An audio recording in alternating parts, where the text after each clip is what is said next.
は。おはようございます。いつもね、水曜日日本のたえこちゃんとコラボ配信してるんですけども、彼女が今月いっぱいかなでお店を変わるということで、すごく予約が入って忙しいということで、今週はお休みなので、せっかくだから一人でやってみようかなと思って始めます。で、今日はですね、最近の気づきと続編のね、今日は、続編のまたご紹介をしようと思ってるんですけども、でまず最近の気づきっていうのはこの髪型。ですね、私実は髪型にはすっごいなんていうんだろう、こだわりっていうか、こだわりでいいのかな。こだわりっていうとなんか言葉が堅苦しくなるけど、すごく決まったところっていうか、気に入ったところにいつも行くようになったのが、そうですね、20代25、6かな。で、最初はあまり安いところとか新しいところにどんどん行ってたら、ある時すごく気に入らない髪型になったんですよ。で、その時にたまたま、その時福岡に住んでて、たまたま福岡の西通りっていうところにある美容室に行ったんですけど、その方に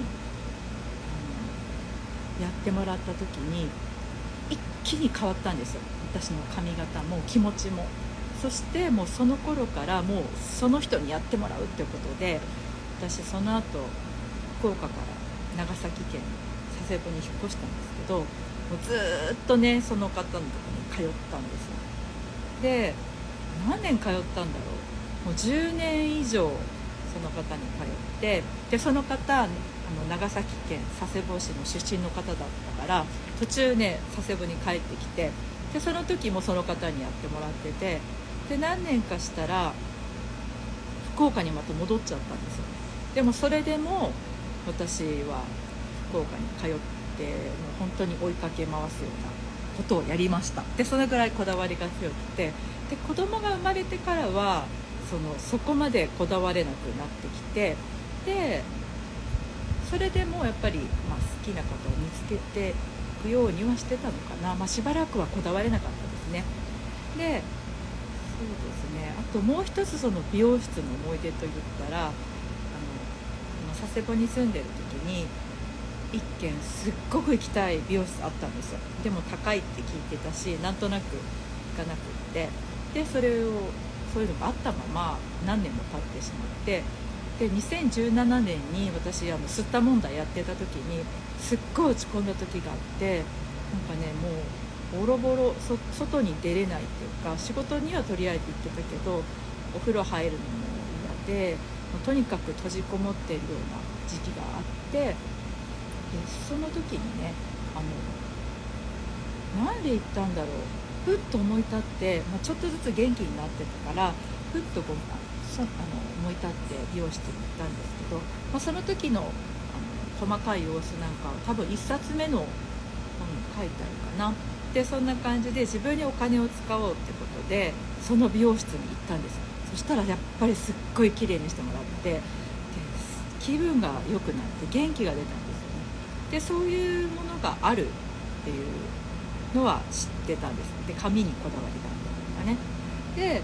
今回に至っては、私白髪がねすっごい気になって、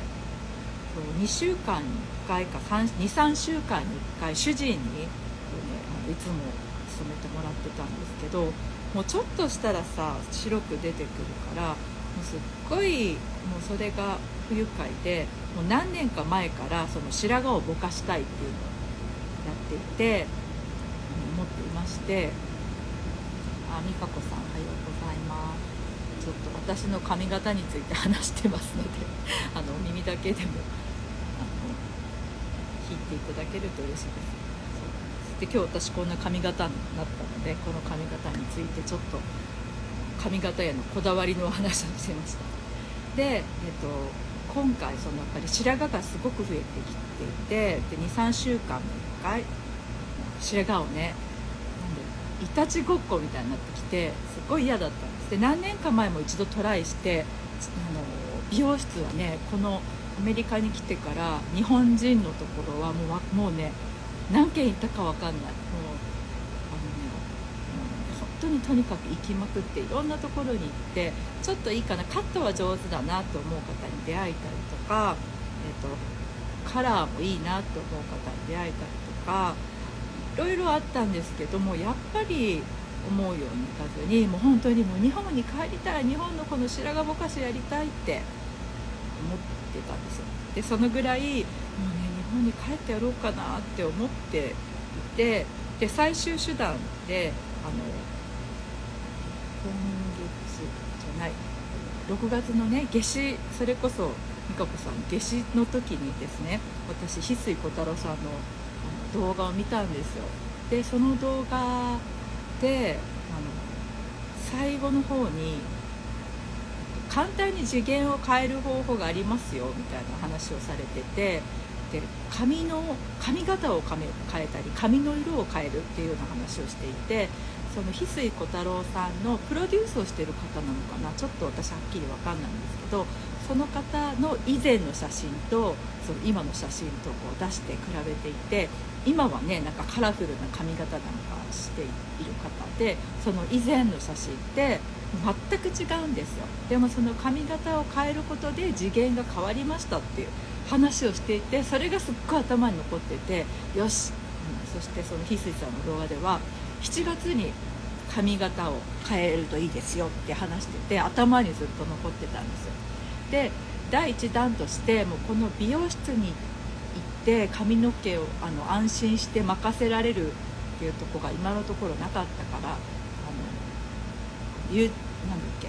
インスタとかフェイスブックでこう流れてくるアドの中で、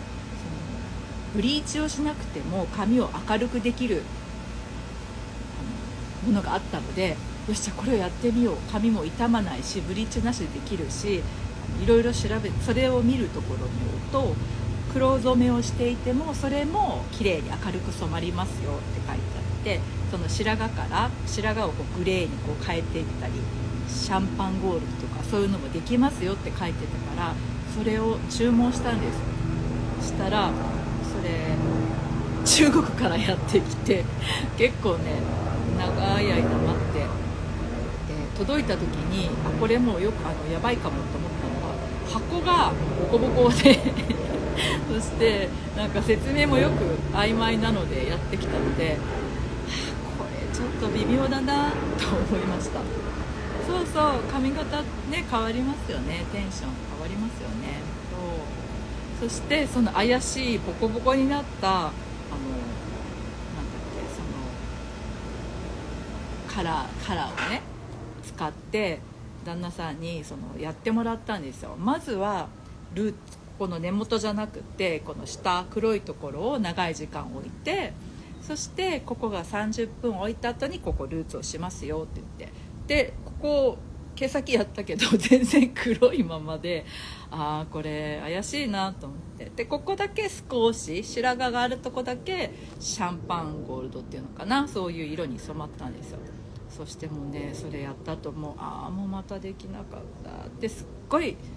悩みっていうかすっきりしなかったんですよね。でそうこうってこのお友達なんかにどこかそういう上手にカラーできるとこ知りませんかとか聞いたんですけど見つからず、でそれが先週の月曜日か1週間ぐらい前かで、そんなこんなで火曜日ぐらいになんかこうまたいろいろ見てたらさ、こういうブレーズの髪、コンローとかブレーズの髪でシルバーの人がいっぱい出てきて、すごい素敵って思って、でふっと思い出したのが、私20代の後半の頃は音楽とかダンスとかそういうのも好きで、本当にこういう髪型にしてみたかったんですよね。でそのことを忘れてて、でその時私薬局で仕事してたので、ね、日本でちょっとこういう髪型で薬局って厳しいじゃないですか。だから諦めていたんですよ。でそのことをもう本当に何十年も忘れてたのに、私それやりたかったんだって思い出したんです。でそれでいろいろ調べていて、一応ね主人にもお伺いを立てないといきなり髪型ね嫌いだったら一応尋ねようと思って主人に聞いたらいいんじゃない、可愛いんじゃない、似合うんじゃないっていうことを言ってくれたので、もう早速何軒か目をつけてた美容室があったんですけど、一軒に、水曜日の朝に連絡したらもうすぐ連絡来て、できたら木曜か金曜に行きたいんですけどっていうことで、こういうその方のインスタグラムのサイト送ってもらって、どれがいいって聞いてくれて、じゃあこういうのがいいです、あとはこういう白髪とかがあるし、この髪の色に合うヘアはどんなカラーがいいのとかいろいろ聞いてくださって、で私のこう現状の髪型を取ったり髪の色を見せたりして、で彼女が選んでくれて、でなんともその次の日木曜日に行けたんです。ありがとう、素敵なご主人そうおかげさまで優しくて、そういう風にね、嫌いだったら多分嫌いって言ってくれると思ったので、一応言霊の教室でもお伺い、ご主人にお伺い立ててねっていうのもあるので、なるべくするようにしておりまして、そういう風にやって、ですぐ取ったんですよ。で私日本の美容室しか行ったことなくって、でなぜかっていうともうこだわりも強いし、事細かに説明しなきゃ嫌だし、英語伝わらなかったら嫌だしとかで、全くもう本当に日本人の美容室しか行ったことなかったんです。でよくよく思い出してみたら、そうですね、30代の時にイギリスに少し10ヶ月ぐらい留学した時に行ったのが、日本人以外の、その時はコリアンの方だったかな、そこの美容室1回だけで、あとは全部日本人だったの。だからそれ以降何十年ぶりのまたその日本人以外の美容室ってことで、もう超緊張してました。すっごい緊張して、大丈夫かななんて思ってたんですけど、とってもねいい方で、私は白髪をねこう分からないようにこういうシルバーとか入れたいとか、そういう話もして、よく相談も乗ってもらって、その写真通りのような髪の毛にしてもらって、でその方はね2ヶ月の赤ちゃんもいて、子供さん息子さんもさ13歳と5歳3人のお母さんで仕事されてる方だったんですよね。なんかねとっても素敵な方で2時間ぐらいかかって終わったら、もうさ、もう思った以上にすいません自画自賛で似合うとか思って自分で望みも叶ったし、なんか気持ちも若返ったし、その悩みから自分のなんだろう古い望みを思い出したことがすごく嬉しかったかな。あとは息子もママいいな、俺もそんな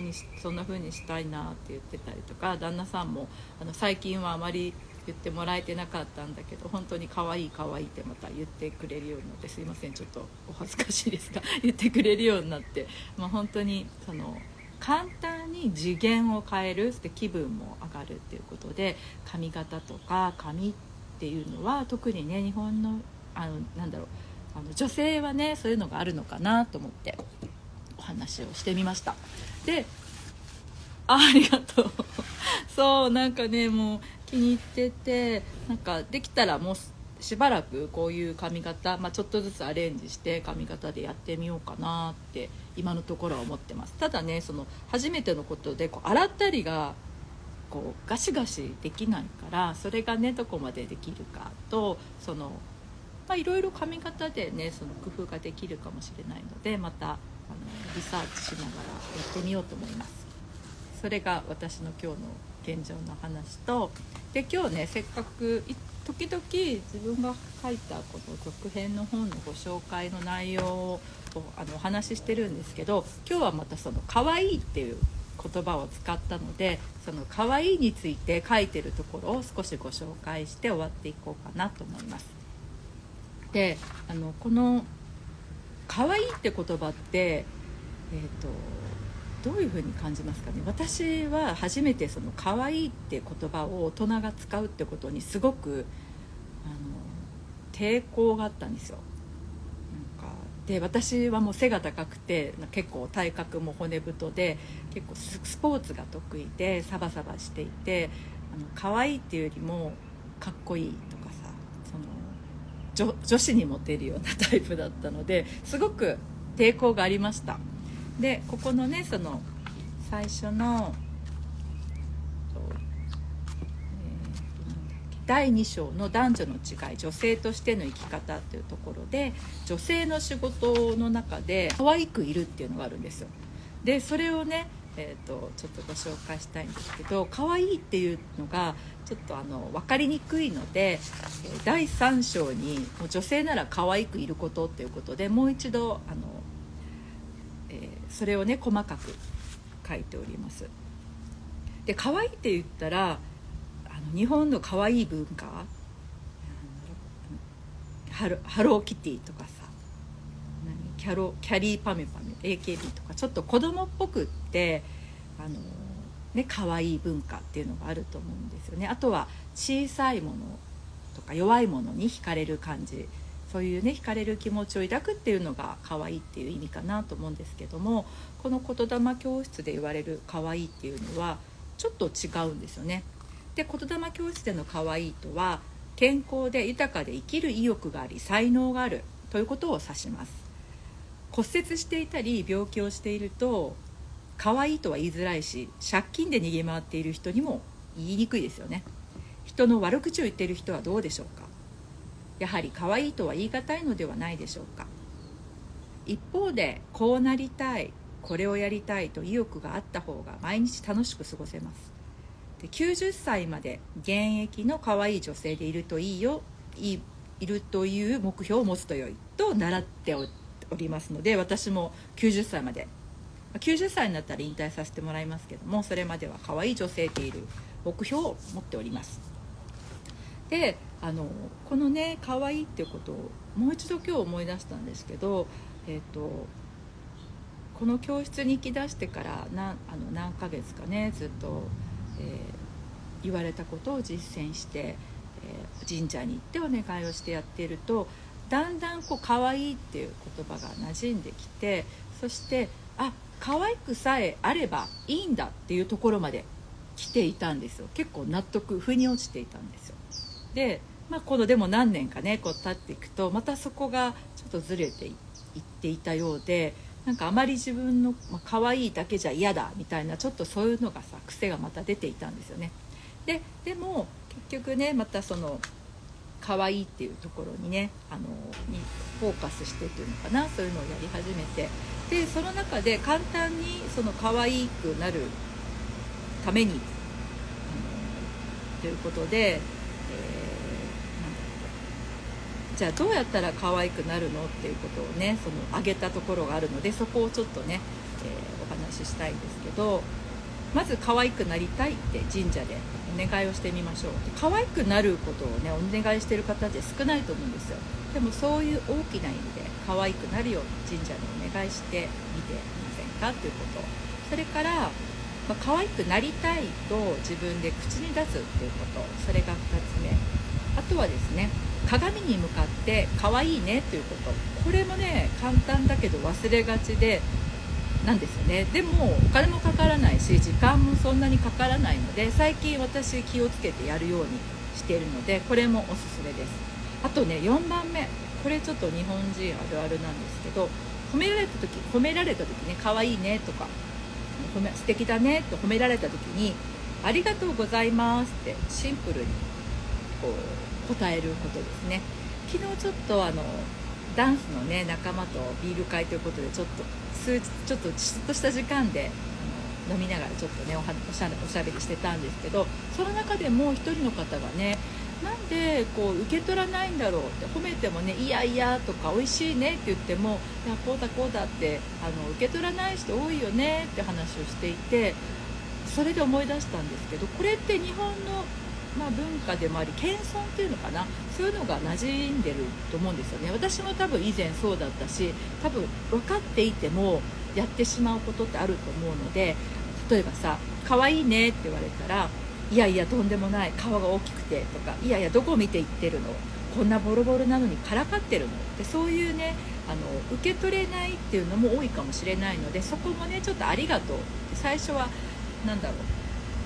っぱり謙遜が馴染んでしまっているんであれば、もう決めちゃって返事はありがとうございますと、もう何も考えずにありがとうございますっていうのを言っていると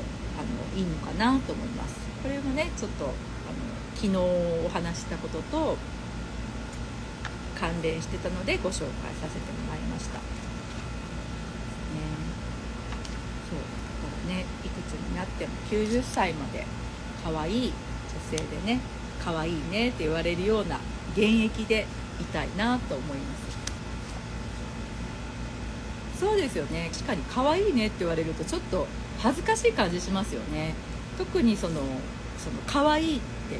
子供っぽいとかさ、なんかそういうイメージがあるから、そういうのがあると思うんですけど、そこみんな昔はさ可愛かったんじゃないですか。赤ちゃんはね可愛かった、その生まれたままの姿、それをね思い出して自分に可愛いねって言ってあげれるように、ね、なって、で人に言われたら可愛いでしょありがとうって言えるといいですよね。なんかそういうのもねちょっと気をつけて見てもらうと楽しいかもしれないので、やってみてください、よかったら。で今日はねその可愛いっていう言葉を少しねご紹介してみました。また気づきと私のねこの著書から面白いところを抜粋してご紹介しようと思います。聞いていただいてありがとうございました。はい、今日もね素敵な一日をお過ごしくださいね。いってらっしゃい。ありがとうございました。またね。